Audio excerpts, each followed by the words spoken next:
사실 올 초까지만 하더라도 SK 하이닉스와 삼성전자 투트랙 전략을 많이 권장을 드려왔었어요.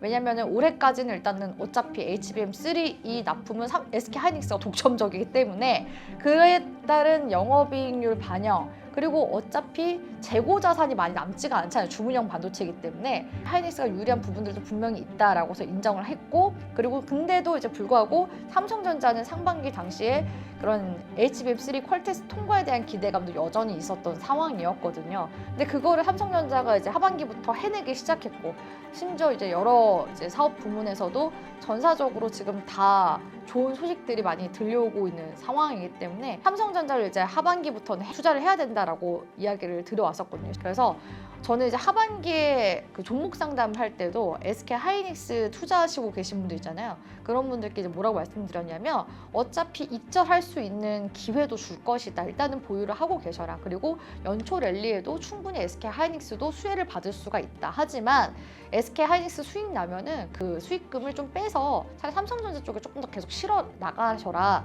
라고서 말씀을 드려왔거든요.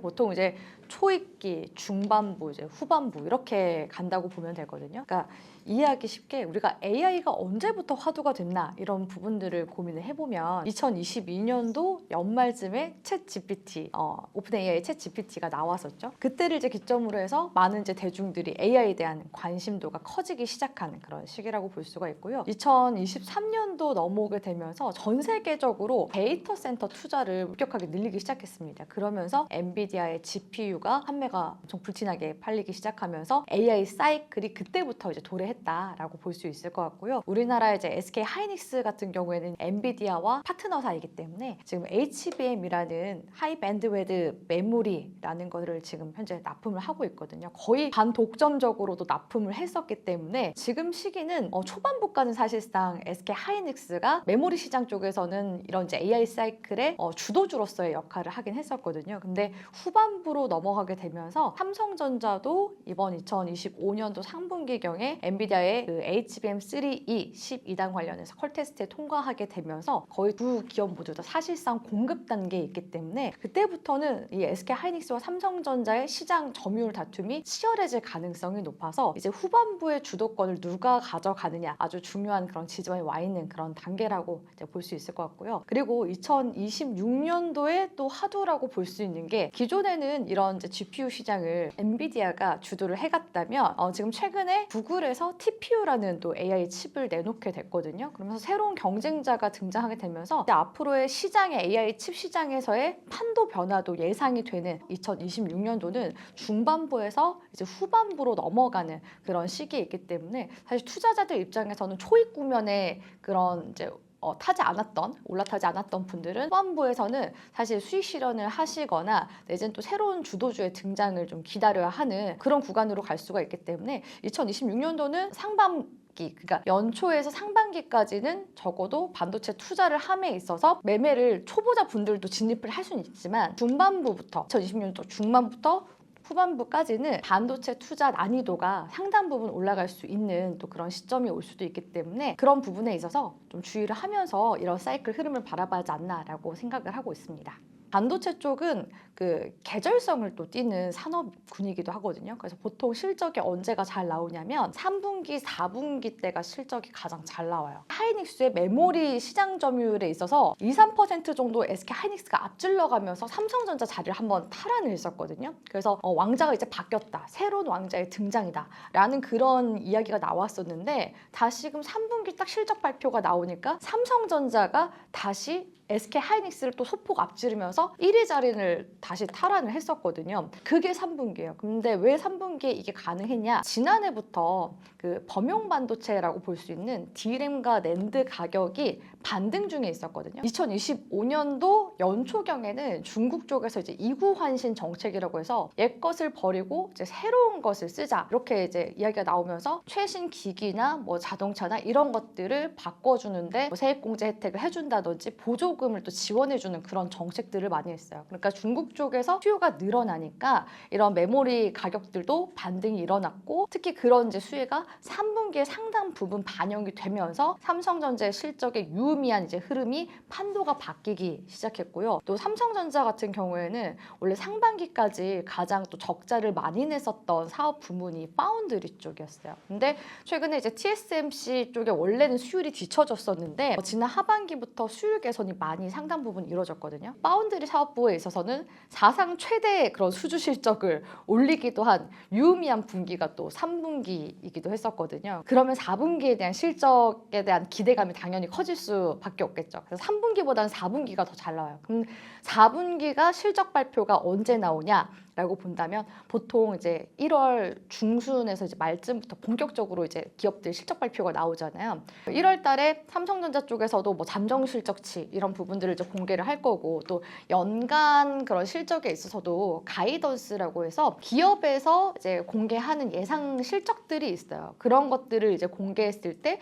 시장에서 봤었던 그런 기대치보다 더 높은 가이던스를 제시하거나 했을 때 앞으로 그러니까 내년 한 해 동안의 매출에 대한 기대감이 당연히 커질 수밖에 없어. 그래서 삼성전자랑 SK하이닉스 주가가 또 이번 연도 올랐었기 때문에 내년도 그렇게 가는 거 아니에요? 라고서 이제 볼 수가 있겠죠. 근데 그렇지 않게 될 수도 있다라는 거예요. 왜냐하면 지난 2018년도인가 그때도 삼성전자가 당시 사상 최대치 매출액을 올렸어요. 근데 오히려 정점은 2017년도에서 2018년도 딱 연초까지 주가가 고점을 찍어주고 나서 주가는 어차피 선반영이 되는 거기 때문에 조정을 줬고요. 실적은 근데 그 해에 3, 4분기 잘 나왔어요. 그러니까 이렇게 엇갈리는 흐름이 나올 수가 있기 때문에 중반부에서 내년 이제 하반기가 굉장히 좀 어려워질 수 있다라고 말씀을 드리는 거고, 목표가에 대해서는 이견이 좀 있긴 하지만 저는 적어도 14만 원대까지는 올라갈 수 있다고 보고 있거든요. 삼성전자가 14만 원대를 도달하기 전까지는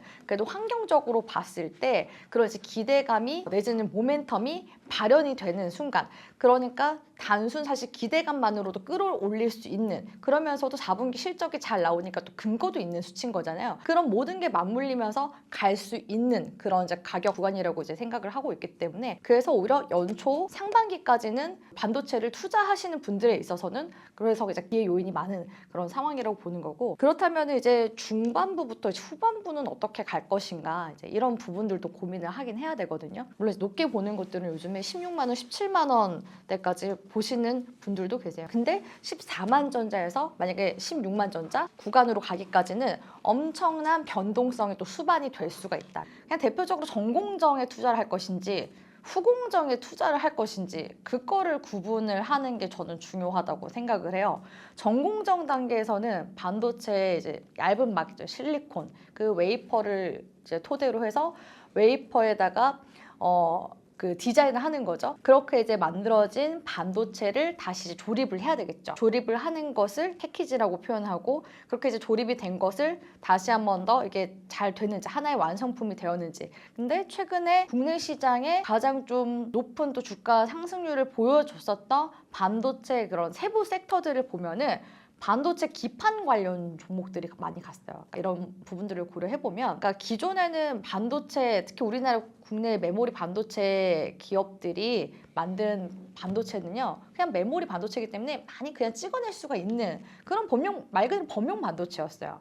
근데 최근에는 HBM이라든지 GDDR7이라든지 이런 고부와 같이 메모리 반도체 수요가 이런 AI 슈퍼사이클과 맞물리면서 지금 많은 수요가 일어나고 있는 상황이거든요. 그렇기 때문에 패키지 기술이 엄청 중요해졌어요. 근데 반도체 기판의 끝판왕이라고 불릴 수 있는 기판이 있거든요. 그게 뭐냐면 꿈의 기판이라고 이제 불리는 유리 기판이라고 볼 수가 있는데, 이 유리 기판 같은 경우에는 아무래도 이제 AI 가속기를 돌리게 되면 열이 엄청 많이 발생할 수밖에 없잖아요. 근데 이제 반도체는 실리콘으로 만들기 때문에, 플라스틱 계열의 실리콘으로 만들기 때문에 열에 약할 수밖에 없어요. 그래서 휘는 그런 현상들도 발생할 수가 있어서, 그러면은 내구도 자체가 좀 약해질 수밖에 없잖아요. 그렇기 때문에 이런 내구 내구성을 이제 높이고 또 미세 회로도 조금 더 정밀하게 정교하게 구현을 할 수 있게 만든 기판이 유리기판이라고 볼 수가 있거든요. 그래서 우리 국내 기업들 중에서는 지금 현재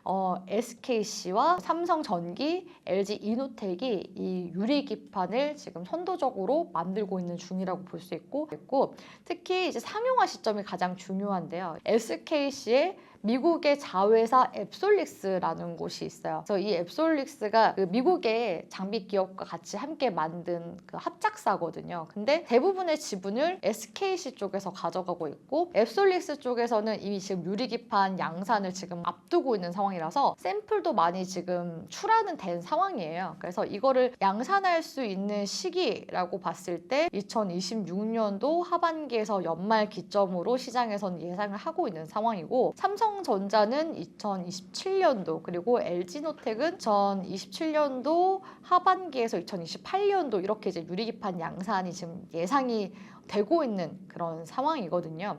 그리고 삼성전기 같은 경우 사실상 유리한 또 고지에 있는 게 삼성전자와 삼성전기가 또 파트너잖아요. 같은 계열사이기도 하고 삼성전자 쪽에서는 유리기판 인터포저를 만든다고 하거든요. 그러면 유리기판이랑 칩을 이제 연결해주는 그런 이제 플랫폼 역할을 하는 인터포저를 삼성전자 쪽에서 만들고 유리기판을 이제 삼성전기에서 만들기 때문에 삼성전자가 지금 파운드리를 하고 있잖아요. 그래서 고객사한테 유리기판으로 한번 바꿔봐라 라고서 또 권유를 할 수 있는 그런 또 입지에 있는 그런 상황이라서 실제로 그 테슬라와 애플도 유리기판 도입을 긍정적으로 검토하고 있다라는 그런 이야기들도 시장에서 지금 이야기가 나오고 있어요. 뉴스나 이런 기사들로. 그래서 그런 부분들로 봤을 때 앞으로 이 반도체 사실 공정에 있어서 이렇게 말씀하셨는데 전반적으로 이 유리기판에 대한 관심도가 훨씬 더 크게 좀 관심이 좀 올라가지 않을까라고 보고 있습니다. 그러니까 사실 삼성전자가 HBM 시장에 있어서는 SK 하이닉스에 올해까지는 뒤처지긴 했죠. 근데 이번에 HBM3 이 12단 퀄 테스트를 삼성전자가 통과하면서 기술력이 많이 개선이 됐어요. 그리고 이에 앞서서 사실 그 파운드리 쪽에 있어서도 3나노 공정에 있어서는 TSMC의 삼성전자가 그 기술력이 좀 밀렸었거든요. 그래서 삼성전자가 이야기를 했었던 게 우리는 2나노에서 승부를 보겠다. 그래서 시장에서 많이 걱정했었던 게 3나노도 안 되는데 어떻게 2나노를 하냐라고 이야기를 했었는데 그걸 삼성전자가 최근에 해냈고 그리고 이번에 HBM3도 HBM3 작년에 어차피 삼성전자 쪽에서 우리가 지금 한 발 늦었다라고 인정을 했거든요. 인정을 하면서 뭐라고 했냐면 우리는 HBM4에 또 사활을 걸겠다라고서 이야기를 했었어요. 근데 실제로 지금 이제 루빈이 내년 중반부인가 그때 이제 나오게 될 텐데 그럼 그 전에 이제 양산 들어가는 게 이제 올 초,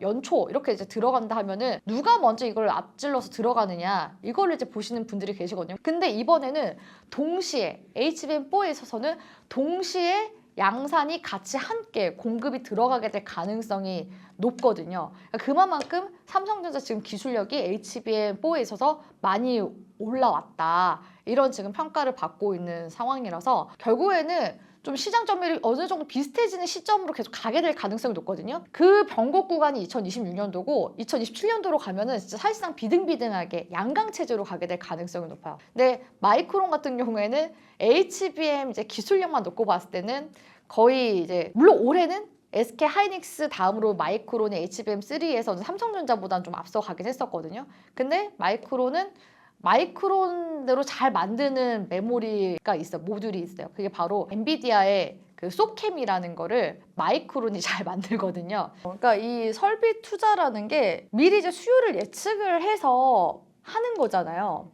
근데 지금의 이 메모리 반도체 판로는요 이렇게 나뉘어져 있어요. 범용 반도체 시장과 고부가 가치 메모리 시장 이렇게 나뉘어져 있는데 이 고부가 가치 메모리 시장 같은 경우에는 주문형 반도체라고 해서 에이직 시장이거든요. 이거는 뭐냐면 엔비디아 같은 큰 그런 수요로 하는 그런 거래처 쪽에서 이만큼 만들어 주세요 라고 하면은 그 양만 만들면 되는 거예요.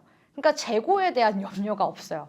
그러니까 굳이 공장을 증설할 필요가 없다는 거예요. 몇 년도까지 언제까지 납기를 언제까지 이만큼 만들어 주세요 라고서 계약을 하기 때문에 본인들이 만들 수 있는 만큼 딱 만들어주면 깔끔한 거거든요. 근데 공장을 이제 증설을 하려고 하는 이유는 뭐냐? 이제 앞으로 고객사가 엔비디아만 있는 게 아닐 수도 있어요. 말씀드렸다시피 구글의 TPU 이런 이제 경쟁자가 등장했기 때문에 TPU는 아직 대량 생산에 나서진 않은 상황이거든요. 그럼 대량 생산에 나선다라고 했을 때 기존에는 엔비디아 물량만 쳐내면 됐지만 이제 또 새로운 그런 공급사가 또 늘어나게 되는 거잖아요. 그러면은 그때는 이제 공장 증설을 고려를 하게 될 가능성이 높겠죠. 그리고 지금 이제 메모리 시장에서 그 공장을 증설을 하고자 하는 이유는 이 고부가 가치 메모리를 만들기 위해서 뭐 HBM을 단적으로 예를 들자면 HBM은 D램을 적층으로 쌓는 구조잖아요. 그러니까 지금 현재 최신 기기들의 이런 교체 주기도 지금 수요가 폭발하고 있는 상황, 거기에다가 이런 고부가 가치 제품에 들어가는 D램 수요도 폭발하는 상황. 그렇기 때문에 공장을 지금 증설을 하고자 하는 그런 사이클에 있는 거라고 이제 볼 수가 있기 때문에 사실상 주문형 반도체 시장에서는 말씀드렸다시피 어차피 주문을 받은 것만 생산하면 되기 때문에 굳이 공장을 엄청 대규모로 증설을 할 필요는 사실 없는 거죠. 삼성전자보다는 저는 매력도가 좀 떨어질 수 있다라고 생각하거든요. 아니다 이거는 아니고요. 상대적인 거잖아요. 비교군을 봤을 때. 그러니까 SK 하이닉스에 사실 기대할 수가 있었던 거는 HBM 사실 단일화된 그런 모멘텀이죠. 그러니까 범용 반도체도 물론 SK 하이닉스가 만들긴 하지만 범용 반도체 쪽에 있어서 메모리 시장에서 가장 높은 점유율을 가져가고 있는 게 70% 정도 점유율을 삼성전자가 가져가고 있어요. 그럼 삼성전자는 일단 범용 반도체 쪽에 있어서 가격 반등 계속 일어나고 있으니까 매출 반영 일어날 수밖에 없겠죠. 그리고 지금 파운드리 쪽에서도 지금 계속 계약 소식들 나오기 시작했고 내년부터 본격적으로 테일러 팹도 공장 가동이 본격화될 거예요. 거기에다가 최근에 삼성전자가 시스템 반도체 쪽에 있어서도 유의미한 또 성과가 나왔거든요. 엑시노스 이제 2600이 삼성전자 갤럭시의 그 새로운 시리즈에 탑재가 될 가능성이 이제 높아지게 되면서 지금 뭐 전사적으로 봤을 때 삼성전자 쪽에 지금 호재가 다양하게 지금 많이 들어오고 있다라는 점에 있어서 SK 하이닉스의 정말 그런 단일 모멘텀 HBM만 봤을 때 그 매력도보다 삼성전자가 훨씬 더 많은 모멘텀을 가져갈 수 있는 그런 상황이라고 보여지기 때문에 그래서 그런 부분에 있어서 매력도 차이가 지금 압도적으로 지금 삼성전자 쪽으로 영향이 몰리고 있기 때문에 조금은 SK 하이닉스는 삼성전자보다 오히려 그러니까 올해와 비교했을 때 제한적인 상승폭이 나올 수가 있고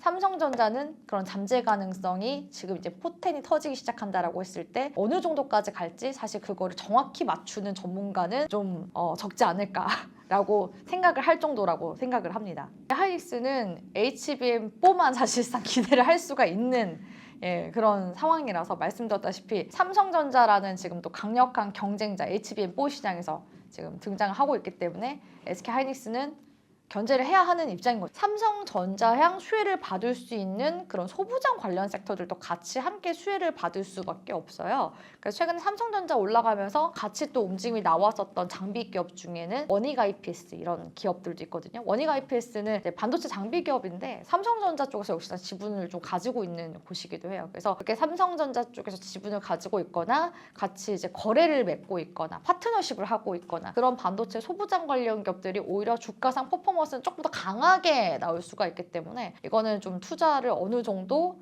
해본 경력이 있다 하시는 분들은 소부장 쪽으로 좀 인사이트를 넓히셔서 수익을 극대화하시는 그런 전략들도 있습니다. 그리고 또 소재 관련 기업들 중에서도 제가 또 잘 눈여겨보고 있는 기업이 있거든요. 이제 솔브레인이라는 곳인데 솔브레인은 그 반도체 그 소재에 있어서도 국산화 선봉장에 있었던 그런 소재 관련 기업이에요. 그러니까 지금 현재 일본 쪽에서 중국의 반도체 소재 수출 규제 지금 하고 있는 상황이잖아요. 우리나라는 이미 2019년도경에 일본의 반도체 수출 규제 통제를 한번 받았었던 이력이 있거든요. 그래서 정부 쪽에서도 우리나라 기업들이 자립을 할 수 있게끔 국산화를 할 수 있게끔 그렇게 이제 뒷받침을 해줬었던 적이 있었고 그래서 이제 우리나라 소재 관련 기업들이 포토레지스트 같은 그런 소재는 다 이제 국산화를 이뤄놓은 그런 상황이에요. 그래서 솔브레인이나 동진세미캠 같은 소재 기업들이 대표적인 곳이라고 볼 수가 있고 솔브레인 역시도 삼성전자 쪽에서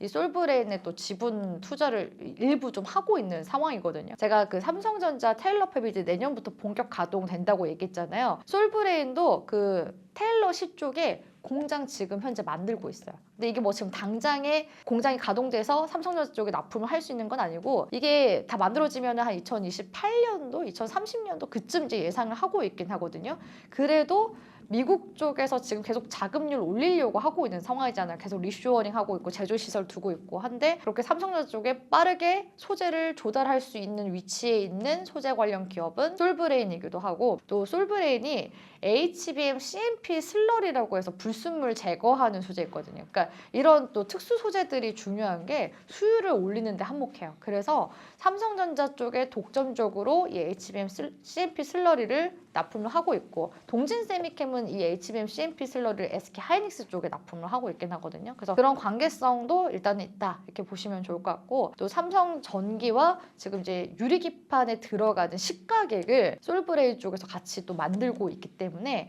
소재 관련 기업도 이렇게 삼성전자야 낙수 효과를 보면서 추후 이런 모멘텀까지 바라볼 수 있는 그런 곳들도 많기 때문에 지금 여러 가지 또 투자를 정말 좋아한다, 관심 있게 본다 하시는 분들은 이런 기업도 잘 찾아보시면 좋을 것 같아요. 사실 지금 반도체가 이제 올라오기 시작하는 그런 시점은 반도체는 이제 재고 쪽이 가장 중요하거든요. 그래서 재고가 이제 감소가 되면은 가격이 올라와요. 그리고 이제 공장 증설이라든지 아주 중요한 그런 시그널들이 몇 가지가 있거든요. 근데 오히려 저는 올 이제 후반부로 갈수록 주의하셔야 되는 건 실적이 좋을수록 투자자들의 광기가 생길 수가 있다, 오히려. 그래서 3분기, 4분기 실적이 좋다. 그때를 오히려 저는 더 경계를 하시고 흐름을 봐야 된다. 왜냐하면 2027년도까지 봐야 되니까. 2027년도에 선반영이 될 수 있을 만한 대외 악재들을 오히려 주목을 하셔야 된다라고서 말씀을 드리고 싶습니다. 그래서 제가 최근에 방송에 나갈 때마다 지금은 유동성 파티를 즐기세요. 하지만 취해 있으면 안 됩니다. 라는 말씀을 같이 함께 꼭 드리고 있습니다.